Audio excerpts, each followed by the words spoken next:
जिसके बगैर सच पूरा नहीं होता, वो है अर्ध सत्य। नमस्कार, मैं राणा यशवंत इंडिया न्यूज़ पर आपका स्वागत करता हूं और आप देख रहे हैं अर्ध सत्य। जब आपके देश का प्रधानमंत्री दुनिया के सबसे ताकतवर देश जाता है तो आपको यह ज़रूर देखना चाहिए कि मेहमान के यहाँ आपके प्रधानमंत्री की आवभगत, स्वागत और वहाँ उसके ज़रिए होने वाले समझौते किस स्तर के हैं। मेरी आपकी राय, पसंद, विचारधारा कुछ भी हो सकती है, लेकिन देश के सवाल पर मतभेद वाजिब नहीं। और यह भी कि अगर प्रधानमंत्री ने देश की खातिर कुछ ऐतिहासिक फैसले करवाने में कामयाब रहे हैं तो उनकी खुलकर तारीफ होनी चाहिए। आज मैं हिंदुस्तान की अमेरिका में हैसियत को सबूतों के जरिए रखना चाहता हूँ। ब्रिटेन के प्रधानमंत्री विंस्टन चर्चिल और दक्षिण अफ्रीका के राष्ट्रपति नेल्सन मंडेला के बाद नरेंद्र मोदी दुनिया के ऐसे तीसरे नेता हैं जिनको अमेरिकी संसद को 2 बार संबोधित करने का मौका मिला। यानी कि वह देश जो अपने हर फैसले में कई बार सोचता है, अगर नरेंद्र मोदी के हिस्से में यह गौरव डालता है तो आप इसको यूं ही खारिज तो नहीं कर सकते ना। और अगर करते हैं तो आपको डिप्लोमेसी और इंटरनेशनल स्ट्रैटेजी की समझ नहीं है, यह मान लेना चाहिए। खैर, अब मैं आपके सामने तस्वीरों के जरिए सबूत रख रहा हूं और कहा जाता है कि तस्वीरें झूठ नहीं बोलती। दुनिया के जिन 3 नेताओं ने अमेरिकी संसद को 2 बार संबोधित किया, उनमें चर्चिल सबसे पहले थे।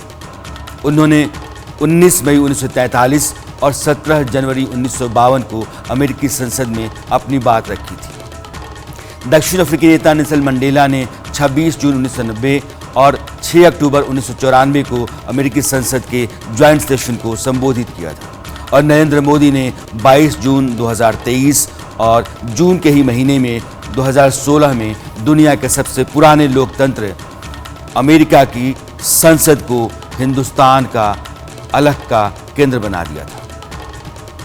मैं अब बारी बारी से तीनों नेताओं चर्चिल, मंडेला और मोदी के संबोधन से ठीक पहले स्वागत में जो तालियां बजती हैं उनका वीडियो दिखाना चाहता हूं। जब मेहमान आकर खड़ा होता है, उसके बाद तालियां बजती हैं और तालियां रुकती हैं तो फिर मेहमान बोलना शुरू करता है।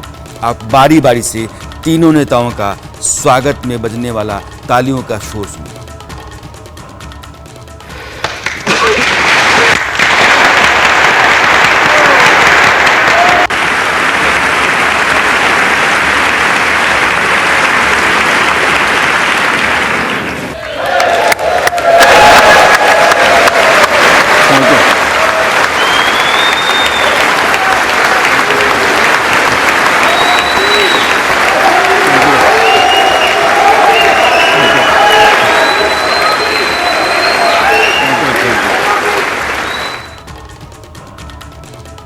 यह वीडियो अपने आप में सबूत है। विंस्टन चर्चिल दुनिया के नायक माने जाते रहे, नेल्सन मंडेला जिनको दक्षिण अफ्रीका का गांधी कहा जाता है, और नरेंद्र मोदी। इन तीनों के सम्मान में अमेरिकी संसद ने जिस तरीके से तालियां बजाईं, इस वीडियो में आप यह समझ सकते हैं किसके लिए ज़्यादा तालियां बजीं और देर तक बजीं। दरअसल अमेरिकी संसद में जो वहाँ का अध्यक्ष होता है संसद का, वो मेहमान का परिचय कराते हैं और उन्हें बोलने के लिए आमंत्रित करते हैं। अगर आप YouTube पर भी जाएंगे तो आपको तीनों नेताओं के भाषण से पहले स्वागत की तालियों का वीडियो देखने को मिल जाएगा। चर्चिल दूसरे विश्व युद्ध के समय अमेरिका गए थे और जापान, इटली, जर्मनी का जो साझा मोर्चा था, जिसको धुरी राष्ट्र कहते थे, उसके खिलाफ एक बड़े नायक के तौर पर उभरे थे। अमेरिका पर उस वक्त हमले का खतरा मंडरा रहा था, फिर भी उनसे कहीं अधिक गर्मजोशी और उत्साह मोदी को लेकर अमेरिकी संसद में दिखा। अब आपको मैं दूसरा वीडियो दिखाता हूं। मोदी जब हॉल में दाखिल हुए और उनको जिस मंच पर जाकर बोलना था, उसकी दूरी महज 25 मीटर के आसपास की थी, लेकिन वहां तक जाने में उनको 2.5 मिनट लग गए। क्यों? क्योंकि हर अमेरिकी सांसद उनसे हाथ मिलाने और उनसे कुछ कहने को बेताब था। आप इसको मोदी की तारीफ में कोई बयान मत मानिए। यह वीडियो देखिए जिसको हर हिंदुस्तानी को देखना चाहिए।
जब नेता की हैसियत बढ़ती है और देश की ताकत बढ़ती है तो दुनिया के सबसे ताकतवर देश को चलाने वाले भी मिलने को बेताब दिखते हैं। विंस्टन चर्चिल एक मकसद से अमेरिका गए थे। जापान, जर्मनी और इटली की जो धुरी राष्ट्र कहे जाते थे उनकी चूलें हिलाने के लिए उनके खिलाफ मित्र देशों यानी कि अमेरिका, फ्रांस और ग्रेट ब्रिटेन को एकजुट करने और दुश्मन देश को सबक सिखाने। चर्चिल का भाषण उस युद्ध पर केंद्रित था। मैं अब आपको बारी बारी से तीनों नेताओं के भाषण सुनाऊंगा, चर्चिल, मंडेला और मोदी। और इन तीनों नेताओं के भाषण से तीनों का नजरिया और उनके देश की नुमाइंदगी, देश को लेकर के उनका अपना नजरिया इस भाषण में आपको साफ दिखेगा। पहले आप विंस्टन चर्चिल को सुनिए। Three most powerfully armed dictator states, the greatest military power in Europe, the greatest military power in Asia, Japan, Germany and Italy have all declared and are making war upon you, and a quarrel is open which can only end in their overthrow or yours. But here in Washington, in these memorable days, I have found an Olympian fortitude which, far from being based upon complacency, is only the mask of an inflexible purpose and the proof of a sure, well-grounded confidence in the final outcome.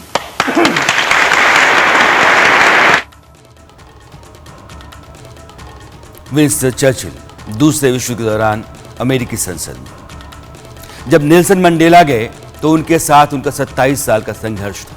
वो jail में रहे। दक्षिण Africa में अश्वेतों के लिए नई उम्मीद जगी थी। उनके बाहर आने के बाद नई व्यवस्था में लोकतंत्र के जरिए आगे बढ़ने का संकल्प लिया जा रहा था और यही बात अमेरिकी संसद के सामने मंडेला कह रहे थे कि आपने दुनिया में लोकतंत्र को सहेजा है, संवारा है, बढ़ाया है और हमारे यहाँ भी इसकी उम्मीद है, आपका समर्थन चाहिए। Standard with the weapons of war.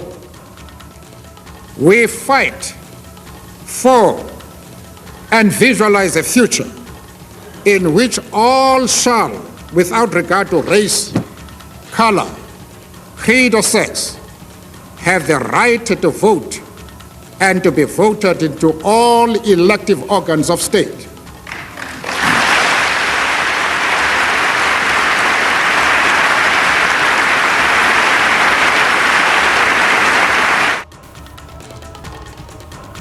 और अब अमेरिकी संसद में भारत के प्रधानमंत्री नरेंद्र मोदी जब खड़ा हुए तो उन्होंने ये खुलकर ऐलान किया कि भारत लोकतंत्र में जनता की शक्ति और उसके सम्मान की मातृभूमि है। आप सुनिए। Democracy is the spirit that supports equality and dignity.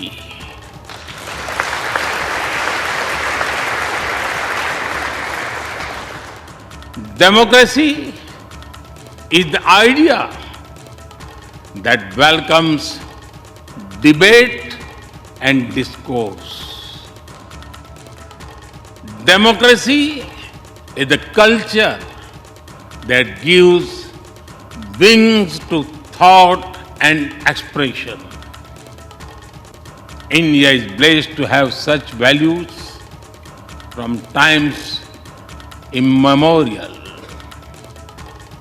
In the evolution of the democratic spirit, India is the mother of democracy.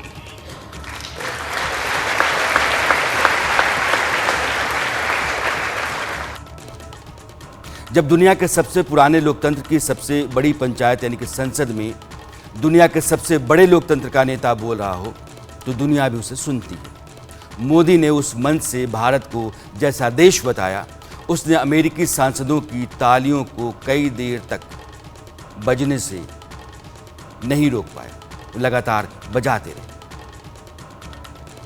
The past few years, there have been many advances in AI, artificial intelligence, At the same time, there have been even more momentous development in another AI, America and India.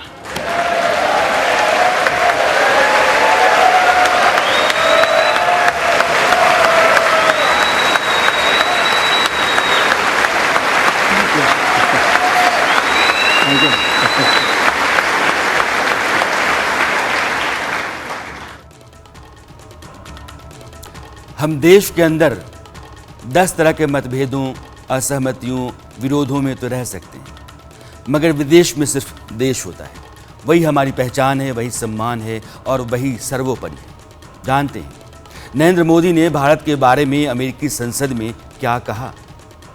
ठीक वही जो किसी भी स्वाभिमानी भारतीय को कहना चाहिए और आपको अभी सुनना चाहिए। Over 2,500 political parties.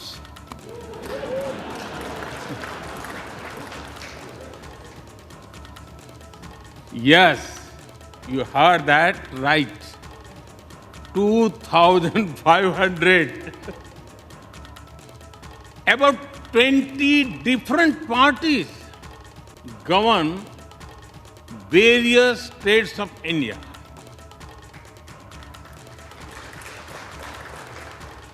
We have 22 official languages and thousands of dialects, and yet we speak in one voice.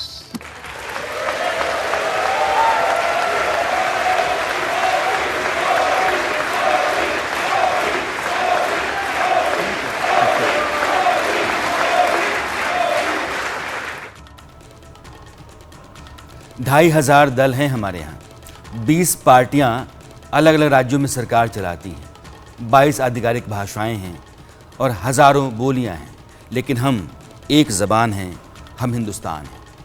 Narendra Modi ने अमेरिकी संसद में यही कहा।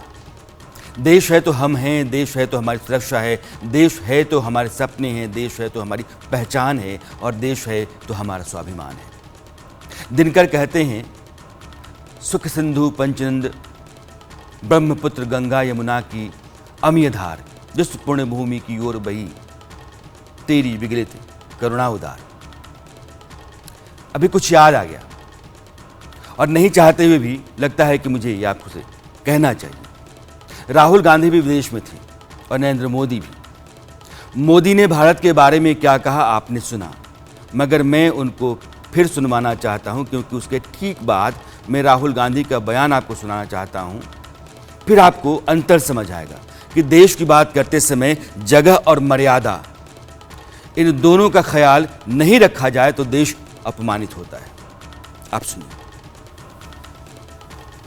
We have over 2,500 political parties.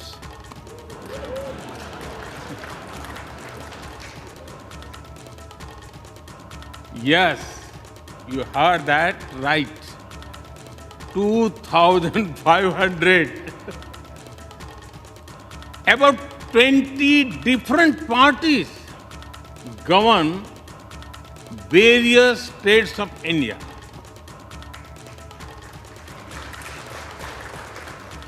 We have 22 official languages and thousands of dialects, and yet we speak in one voice.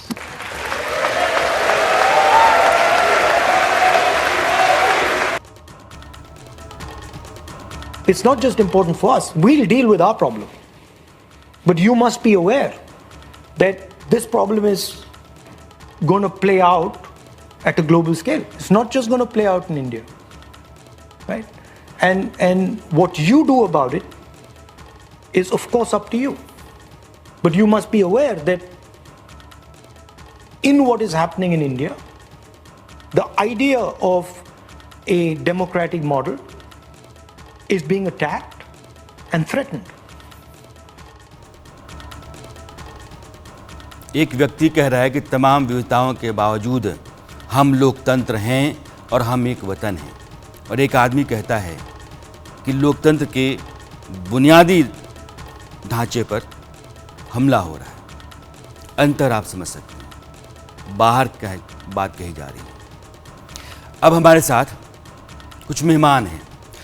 प्रधानमंत्री नरेंद्र मोदी का America दौरा, इस अमेरिका दौरा को कैसे देखा जाना चाहिए, भारत के हाथ क्या आया, प्रधानमंत्री ने अमेरिका में क्या बनाया, हिंदुस्तान की जो संभावनाएं हैं भविष्य में वो इस दौरे से कितनी पूरी हो सकती हैं, इन सब पर बात करने के लिए इनके सूद साहब जो पूर्व रॉ अधिकारी हैं, अशोक पांडे जी जो अंतर्राष्ट्रीय मामलों के जानकार हैं, और आप सभी मेहमानों का मैं स्वागत करता हूँ।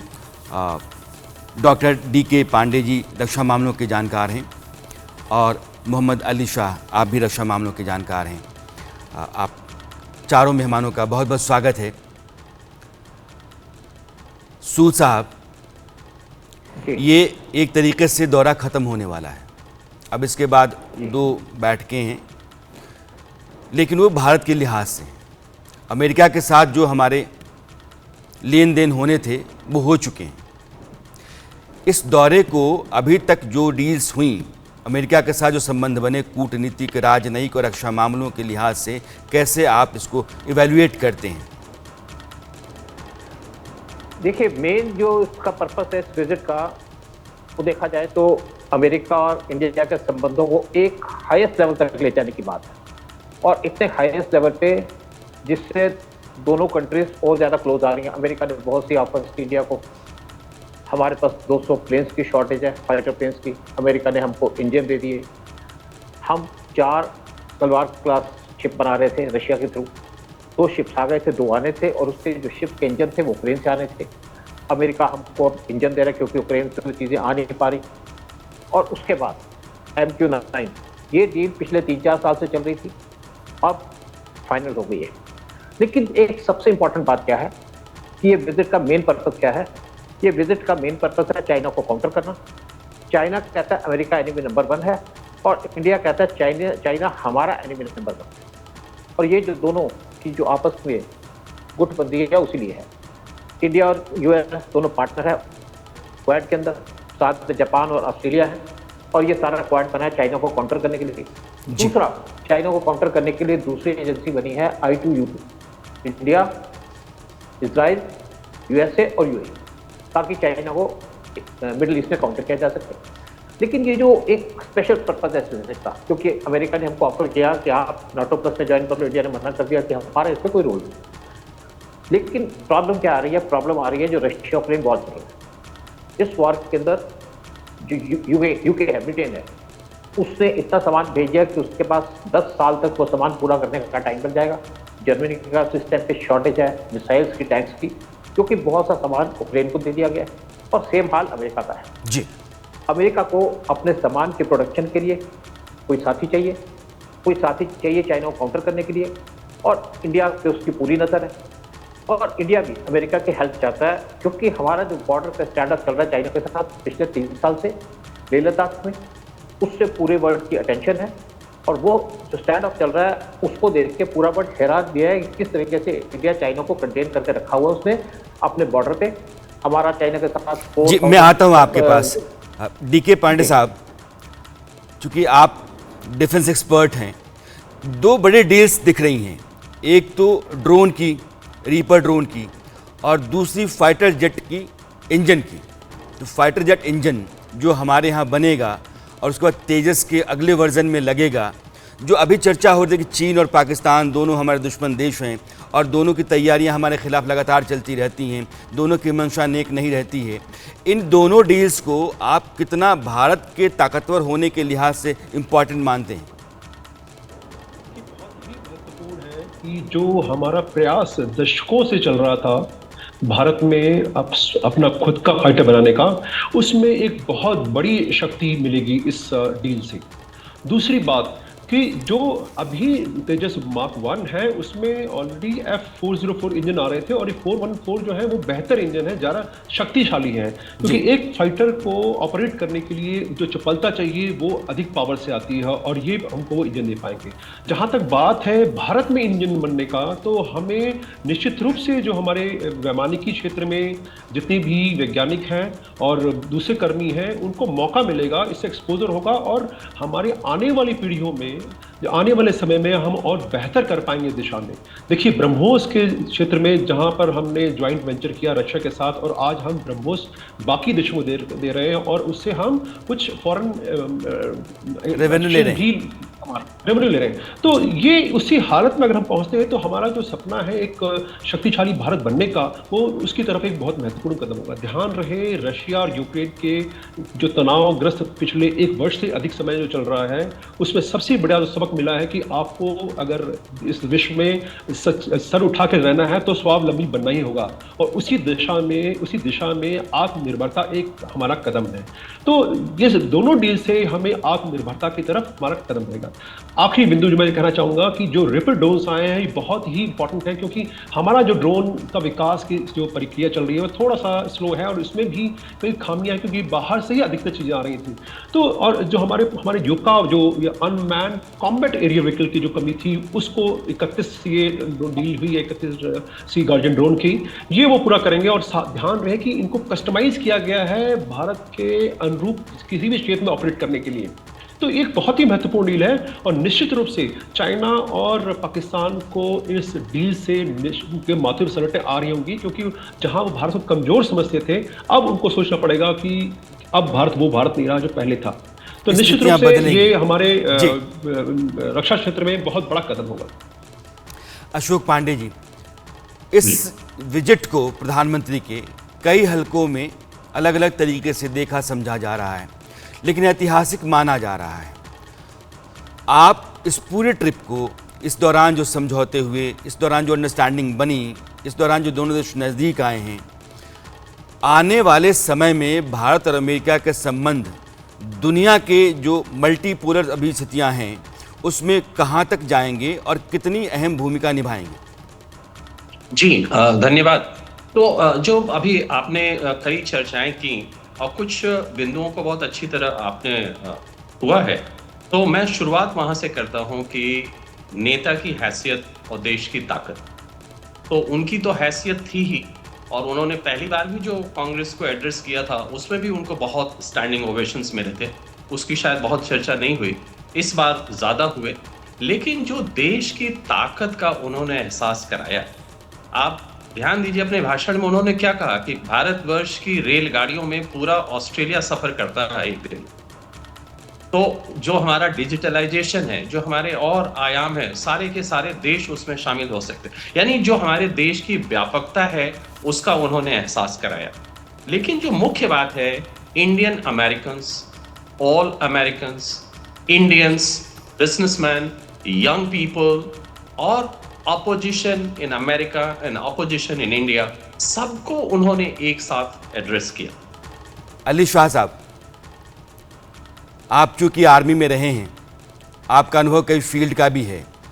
हिंदुस्तान की आज की ज़रूरतें हैं सामरिक लिहाज से, डिफेंस के लिहाज से, और हिंदुस्तान को जैसा होना चाहिए, इन दोनों में एक फासला है। इस फासले को यह दौरा या इस दौरे में हुए समझौते किस हद तक पाटते हैं? 2017 में जनरल बिपिन रावत साहब, जो हमारे चीफ ऑफ डिफेंस स्टाफ थे और वो उससे पहले चीफ थे, उन्होंने कहा था कि हिंदुस्तान पूरी तरह से सक्षम है, तैयार है एक 2.5 फ्रंट वॉर लड़ने की। 2.5 फ्रंट वॉर, 2.5 यानी कि क्या, कि ईस्ट तरफ पे चाइना, वेस्ट तरफ पे पाकिस्तान, 2 और हाफ जो हमारे अंदर के दुश्मन हैं, जो अंदर को, देश को अंदर से खुखला कर रहे हैं, यानी कि उग्रवाद। तो हमने इस तरीके से पूरी डिप्लॉयमेंट पूरी उस हिसाब से कर रखी है। अब बात आई, क्या हम चीन को भी निमट लेंगे, पाकिस्तान को भी निमट लेंगे? जी हाँ, अच्छे से निमट लेंगे और निमट रहे हैं। तो आज की तारीख में भारत पूरी तरीके से, चाहे आर्मी हो, चाहे नेवी हो, चाहे एयरफोर्स हो, चाहे पैरामिलिट्री हो, सेंट्रल आर्म पुलिस फोर्स क्यों ना हो, तो हर तरीके से हम सक्षम हैं, चाहे आईटीबीपी हो लेह लद्दाख में, अरुणाचल प्रदेश की साइड में, चाहे बीएसएफ हो राजस्थान में, और चाहे चाहे असम राइफल्स हो नॉर्थ ईस्ट में, तो हम पूरी तरह सक्षम हैं। और हमने खुद देख लिया था 9 दिसंबर को, बल्कि एक वीडियो बड़ा वायरल हुआ था, भला ही वो वीडियो तवांग क्षेत्र का ना हो और भला ही 9 दिसंबर का ना हो, लेकिन वायरल हुआ था वो 9 दिसंबर के बाद। मैं आपसे सवाल इसलिए कर रहा था, मैं एक व्यवहारिक जवाब चाहता था, क्योंकि निगरानी आसमान से जब होती रहती है तो हमें दुश्मन की हर हलचल का पता होता है। गलवान इसलिए हो गया क्योंकि हमें उसकी जानकारी थी नहीं। तवांग में वो आ गए, फिर हमने मार करके भगाया उनको, ये ज़रूर है। पाकिस्तान आतंकवादी भेजता रहता है, हथियार भेजता रहता है।